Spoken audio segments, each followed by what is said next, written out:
बहुत ही मान और सम्मान के योग आदरणीय डीगल गांव के मेरे बुजुर्गों, नौजवान साथियों, सम्मान के योग्य माताओं, बहनों, पत्रकार सहायता दोस्तों, मैं सबसे पहले तो आपका इस बात के लिए आभार व्यक्त करता हूं कि यात्रा जैसे डीगल गांव में पहुंची, पहले तो गांव के बाहर यहाँ ठहरने के लिए आज वाटिका जो है, उस वाटिका के अंदर भी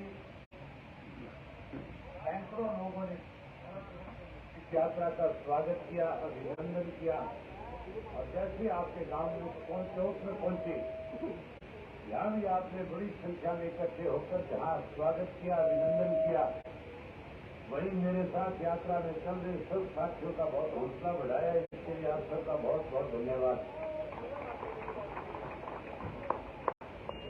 साथियों, 8.5 साल हो गए इस प्रदेश में, इस देश में भारतीय जनता पार्टी को सत्ता में आए हुए। अगर मैं साढ़े 8.5 वर्ष का जिक्र करूंगा तो बहुत लंबा समय लग जाएगा। 3.5 साल पहले देश के प्रधानमंत्री ने, जब लोकसभा का चुनाव हो रहा था, तो उस चुनाव में जो अन्नदाता है, जो किसान है इस देश का, उसके साथ वायदा किया था और कहा था कि अगर दोबारा भाजपा सत्ता में आई तो सत्ता में आने के बाद, सरकार बनने के बाद हम किसान की 2022 में आए 2 गुना कर देंगे। हम तो ये मान के चलते थे कि स्वामीनाथन की रिपोर्ट को लागू करेंगे और किसान को उसकी फसल की लागत मूल्य से 50% ज्यादा देकर के किसान को मालूमात मोदी जी की सरकार करने का काम करेगी। लेकिन हैरानी की बात है, जहाँ भाव बढ़ने चाहिए थे, जहाँ कीमत बढ़नी चाहिए थी, 3 कृषि के ऐसे काले कानून बनाए जिसकी वजह से लोगों को 13 महीने तक लगातार लाखों की संख्या में इकट्ठे होकर के तो सरकार के विरुद्ध आंदोलन करना पड़ा, लड़ाई लड़नी पड़ी। जहाँ साथियों हमारी फसल के दाम बढ़ने चाहिए थे, बढ़ने की बजाय कम हो गए। आज जो सरसों की फसल है, जो मंडी में बेचने जाते हैं, सरकार खरीदती नहीं और 1,000 रुपया प्रति क्विंटल के हिसाब से जो व्यापारी है, जो खुले में लेते हैं, वो हमारे से 1,000 रुपया सरकारी मूल्य से कम देकर के किसान की जेब से डाका डालने का काम सरकार करवा रही है।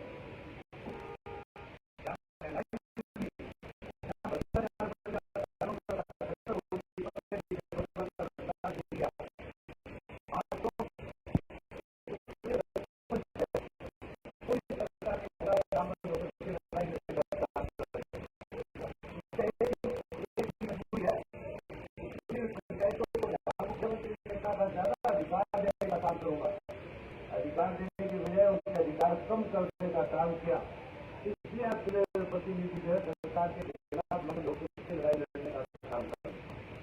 आज तो पेंशन चोरी के इलाज ने सोचे भावना बनाई थी, जो आज बढ़नी चाहिए थी, कि सरकार ने परिवार पहचान पत्र बना करके बुजुर्गों की बढ़ने वाली पेंशन को काटने का काम किया है।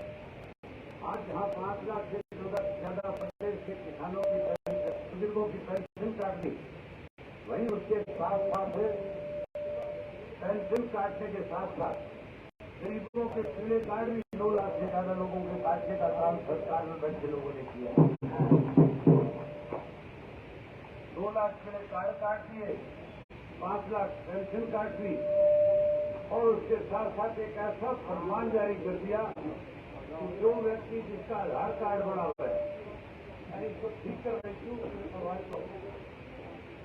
जहाँ इसका पेंशन कार्ड भी पीले कार्ड काट दिए, वहीं हम कहते हैं कि आधार कार्ड के साथ पैन कार्ड जोड़ो। अगर 30 तारीख तक पैन कार्ड आधार कार्ड के साथ नहीं जोड़ा उसको 50,000 रुपये जुर्माने के रूप में देने पड़ेंगे। आज अगर कोई जुर्माने जाता है तो 1100 रुपये लगता है। घर में अगर 5 मेंबर है, 5 आधार कार्ड है, तो आपकी जेब से 5500 रुपये सरकार में बैठे लोग आपसे बिना वजह के लेने का काम करते हैं।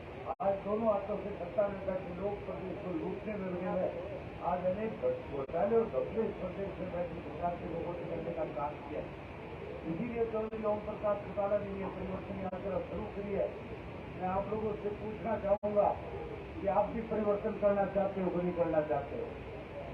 आप परिवर्तन चाहते हो कि नहीं चाहते हो? आप परिवर्तन करते हो तो हमारी पार्टी पे, हमारे पे भी भरोसा करते हो कि नहीं करते हो? हमारे पे भरोसा नहीं करते हो। भरोसा इसलिए करते हो कि चौधरी देवीलाल जी ने जो वायदे आप लोगों के साथ किए, जैसे ही आप लोगों को सत्ता सौंपी, चौधरी देवीलाल ने आप पिछले में वायदों को पूरा करने का काम किया। चाहे वो बुढ़ापा पेंशन की बात थी, चाहे 10,000 तक के कर्जे माफ करने की बात थी, चाहे वो 5100 रुपये गरीब की बेटी की शादी में कन्यादान के रूप में लेने की बात थी। मेरे से पहले ओम सिंह जी बता रहे थे कि किस तरह से चौधरी देवीलाल ने बुढ़ापा पेंशन की शुरुआत करने का काम किया था।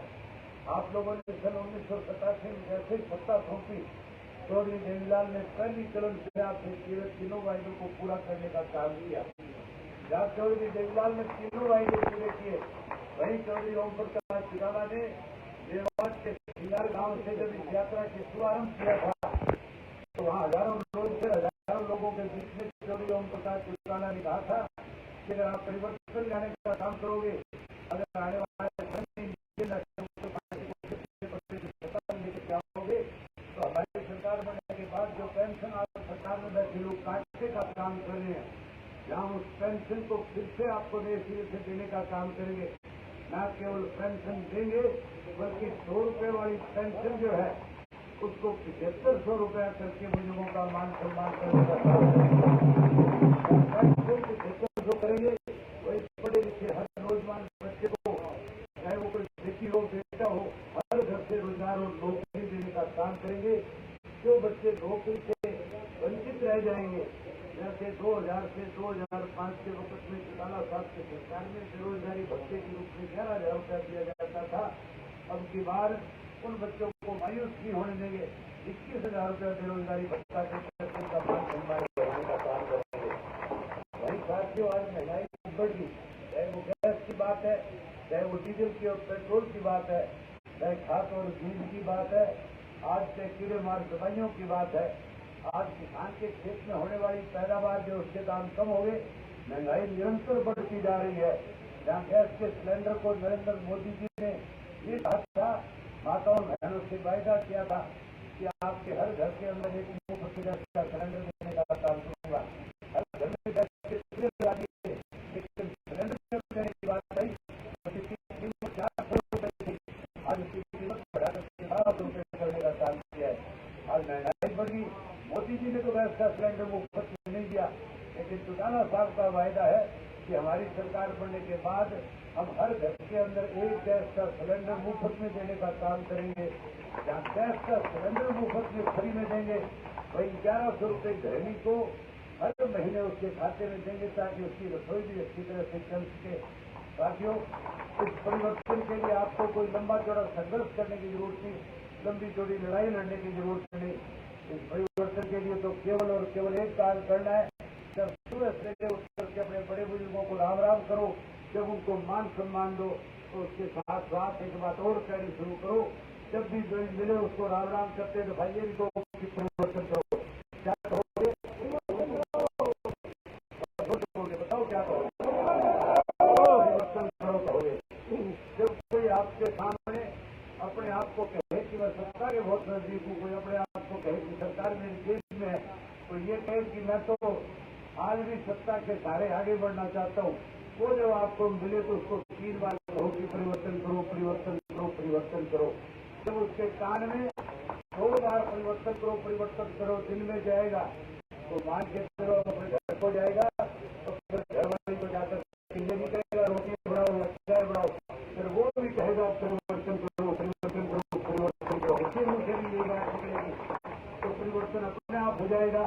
इसके लिए मैं उम्मीद करूंगा कि आज से इस बात की आप लोग गांठ बांध लोगे आज से हर व्यक्ति जब एक दूसरे को मिलेगा तो इसी बात को लेकर के कहना शुरू करेगा कि परिवर्तन करो। मैं उम्मीद करूंगा कि आज से आप इस बात का फैसला लेकर के जाओगे और परिवर्तन करने का काम करोगे।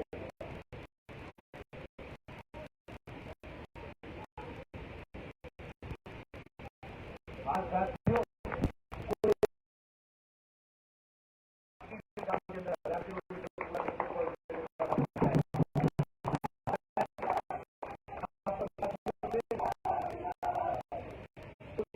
इस तरह की बात कहा करते थे तो हमारे विरोधी थे, मुझे कहते थे कि मैं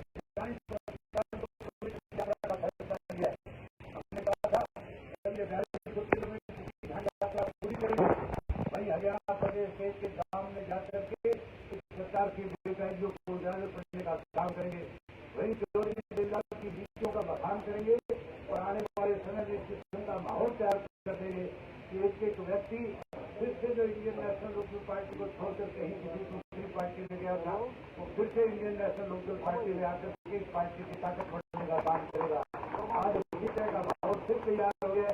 मैं आप सबको इस बात के लिए बधाई देता हूँ।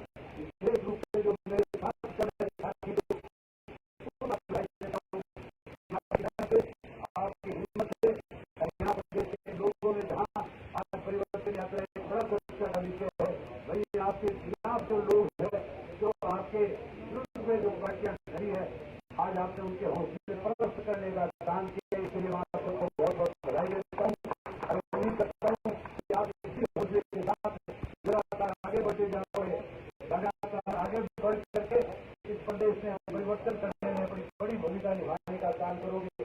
मेरे साथ में दिग्गल गांव के सरपंच मैं इस गांव में पहले भी आया था। जब मैं गांव में आया था तो उस वक्त में अलाउट साहब के जो प्रधान थे उन्होंने मांग रखी थी और कहा था कि हमने सरकार से मांग रख रखी है कि हमारे गांव के अंदर कॉलेज होना चाहिए। मैंने उनसे कहा था कि आपको सरकार को बहुत अच्छी बात है, सरकार की वजह से आपके कॉलेज बनाने का नाम करने का काम करें तो आप अपने गाँव की पंचायत की जमीन का प्रस्ताव पास करा के नाम पर जमीन कर देना। मैं आपके गांव के अंदर लड़कियों का कॉलेज बनाने का काम करूंगा।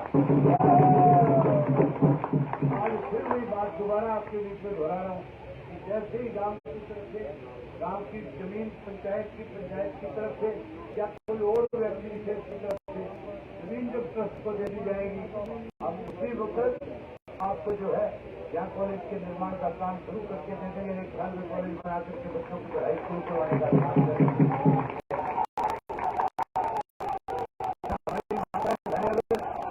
बड़ी संख्या में भी माताएं बहनें आई हैं।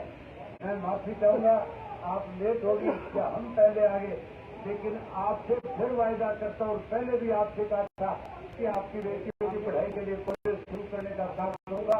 आप चिंता मत करो, जैसे ही जमीन मिलेगी साथ ही साथ आपके गांव के अंदर बेटियों का कॉलेज बनाने का काम करूंगा। आप मेरी बात सुनी, फिर आपको उम्मीद करूंगा कि परिवर्तन करने में बड़ी भूमिका निभाने का काम करोगे।